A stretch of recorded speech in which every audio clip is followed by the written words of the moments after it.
হয় ৰাজ্যত উন্নয়ন আৰু পৰিৱৰ্তনৰ শ্লোগানেৰে দ্বিতীয়বাৰৰ বাবে গঠিত হৈছে বিজেপি মিত্ৰজোঁটৰ চৰকাৰ আৰু বিজেপি মিত্ৰজোঁটৰ চৰকাৰে ইতিমধ্যে দিছপুৰৰ গাদী দখল কৰা 6 মাহ অতিক্ৰম কৰিলে ৰাজ্যত এনে কিছু অঞ্চল আছে য'ত উন্নয়নে ঢুকি পোৱা নাই মই এনে এখন অঞ্চলত আছো মাৰ্ঘেৰিটা সমষ্টি অতিকৈ পিছপৰা বুলি ক'ব লাগিব কুমচাই গাঁও পঞ্চায়তৰ অন্তৰ্গত নিংগামৰ এখন পথ যি পথ জৰাজীৰ্ণ অৱস্থাত আছে ইয়াৰ সামগ্ৰিক দৃশ্য মই দৰ্শকসকলক দেখাবলৈ যত্ন কৰিম আসলতে এইখন হৈছে নিংগামৰ পৰা মাৰ্ঘেৰিটা সমষ্টি বিভিন্ন অঞ্চললৈ যোৱা এখন পথ আৰু সদায় ব্যস্ত পথ বহুত লোকে অহা যোৱা কৰে এই পথেদি আৰু বহুতো লোক অহা যোৱা কৰে এই পথেদি লগতে পেঙেৰি টেকেৰি আদিকে কৰি তিনচুকীয়া জিলাৰ বিভিন্ন অঞ্চললৈ যাব পাৰি এই পথেদি কিন্তু এই পথ বৰ্তমানলৈকে জৰাজীৰ্ণ অৱস্থাত আছে কংগ্ৰেছৰ সময়তে হওক বা বিজেপিৰ সময়ত হওক কোনো এখন চৰকাৰে এই পথ নিৰ্মাণৰ ক্ষেত্ৰত বৰ্তমানলৈকে কোনো ধৰণৰ গুৰুত্বপূৰ্ণ পদক্ষেপ গ্ৰহণ কৰা নাই আৰু বিশেষ অসুবিধাৰ সন্মুখীন হ'বলগীয়া হৈছে ইয়াৰ জনসাধাৰণ মোৰ সৈতে ইয়াৰ স্থানীয় এগৰাকী যুৱক আছে মোৰ সৈতে জনসাধাৰণ আছে এই গাঁৱৰ এই যুৱকৰ সৈতে যাম কথা পাতিম কি ক'বা আসলতে কিমান অসুবিধাৰ সন্মুখীন হ'বলগীয়া হয় এই পথেদি হয় আমাৰ এই মাৰ্ঘেৰিটা সমষ্টিৰ কুমচাই গাঁও পঞ্চায়তৰ এই নিংগাম অঞ্চলৰ যোনটো আমাৰ আজিলৈ 15-16 বছৰ হ'ল কোনো চৰকাৰী সা সুবিধা ৰাস্তাৰ কাৰণে একো অহা নাই আমি এইটো বিচাৰোঁ চৰকাৰে এইটো অনুৰোধ কৰোঁ যে সোনকালে আমাৰ এই নিংগাম অঞ্চলটো ৰাস্তাৰ কাৰণে চকু মেলি চাই দিয়ে যেন আসলতে কিমান লোক অহা যোৱা কৰে এই ৰাস্তা দি আৰু ক'ত যাব পাৰি এই ৰাস্তা দি আমাৰ ইফিনে দিহিং নদী পাৰ হৈ কিনে আমি পেংৰি ডিগবৈ মাৰ্ঘেৰিটা টেকেৰি এইখিনি পাৰ গাঁও পাওঁ আমি দুলীয়াজান এই পাৰ পাওঁ ইপিনে দিহিং নদী পাৰ হৈ কিনে আমি বিভিন্ন স্থানসমূহ আমি পাওঁ এইকাৰণে দাদা আপুনি অলপ আগলৈ আহি দিব লাগে কি আসলতে কিমান অসুবিধাৰ সন্মুখীন হয় এতিয়া খৰালি সময়তো গাড়ী এখন প্ৰৱেশ কৰিব পৰা নাই এই পথত কিমান অসুবিধাৰ সন্মুখীন হ'ব অসুবিধা আছে ইয়াত নানা ধৰণৰ অসুবিধা আছে কিবা বেমাৰ আজাৰ দুখ আজাৰ হ'লেও মানে গাড়ী আহিবলৈ বা এম্বুলেন্স কিবা এটা আহিবলৈ বহুত অসুবিধা হয় বা আহিব নিবিচাৰে আৰু হ'বতো লাগিছিলে আজিলৈকে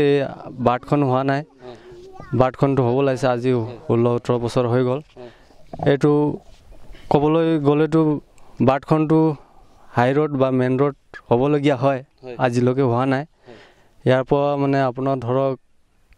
মানে ডিব্ৰুগড় গুৱাহাটীলৈকে চপৰ কৰা এইটো বাটখন হয় মই ইমানে ক'ব বিচাৰোঁ আসলতে যিখন পথ আমি আছোঁ এই পথেদি মই পূৰ্বতে উল্লেখ কৰিছোঁ তিনিচুকীয়া জিলাৰ বিভিন্ন অঞ্চলসমূহলৈ যাব পাৰি আৰু এগৰাকী লোক আছে মোৰ ওচৰত তেখেতৰ সৈতে যাম আসলতে ইয়াত আৰু কি ব্যৱস্থা আছে তেনেকুৱা খোৱা পানী আদিকে কৰি বিদ্যুতৰ কাৰণে কেনেকুৱা কি হৈছে বিদ্যুতৰটো ক'বলৈ গ'লে আছে দিয়াটো দিছে কিন্তু আমি আজিলৈকে বিলৰ মানে একো ঠিকনা পোৱা নাই কেনেকুৱা বিল কেনেকুৱা মাহেকৰ 1200-1500 আহে হা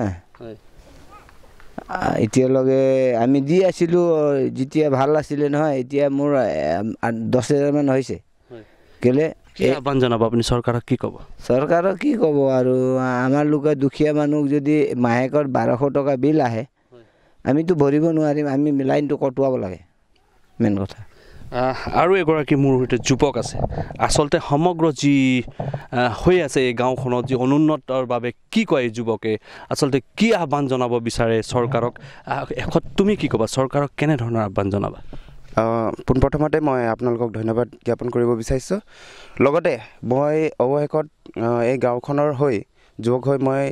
চৰকাৰক আমাৰ মাৰ্ঘেৰিটা অঞ্চলৰ বিধায়ক আমাৰ পঞ্চায়তৰ আমাৰ প্ৰেচিডেণ্ট আমি গোটেইখিনিক সামৰি লৈ তেওঁলোকে যাতে আমাক দুখী নাভাবি আমাৰ গাঁৱৰ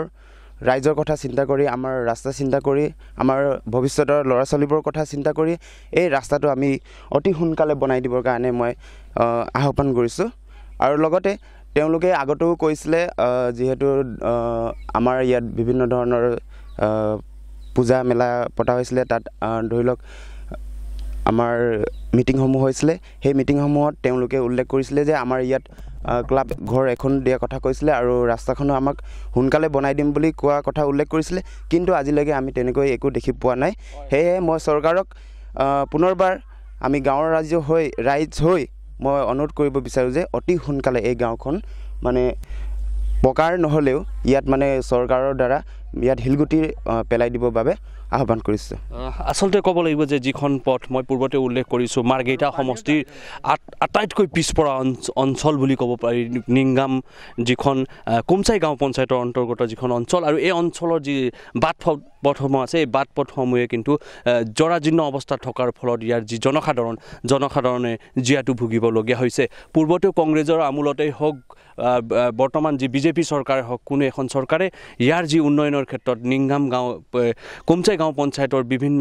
অঞ্চলসমূহৰ উন্নয়নৰ ক্ষেত্ৰত কিন্তু কোনো ধৰণৰ পদক্ষেপ গ্ৰহণ কৰা নাই আৰু গাঁওবাসী লোকৰ এটাই অনুৰোধ যাতে অতি সোনকালে এই ৰাস্তাত যাতায়াতৰ বাবে সুব্যৱস্থা কৰি বাবে এই পথ নিৰ্মাণৰ ক্ষেত্ৰত যাতে গুৰুত্বপূৰ্ণ পদক্ষেপ গ্ৰহণ কৰে।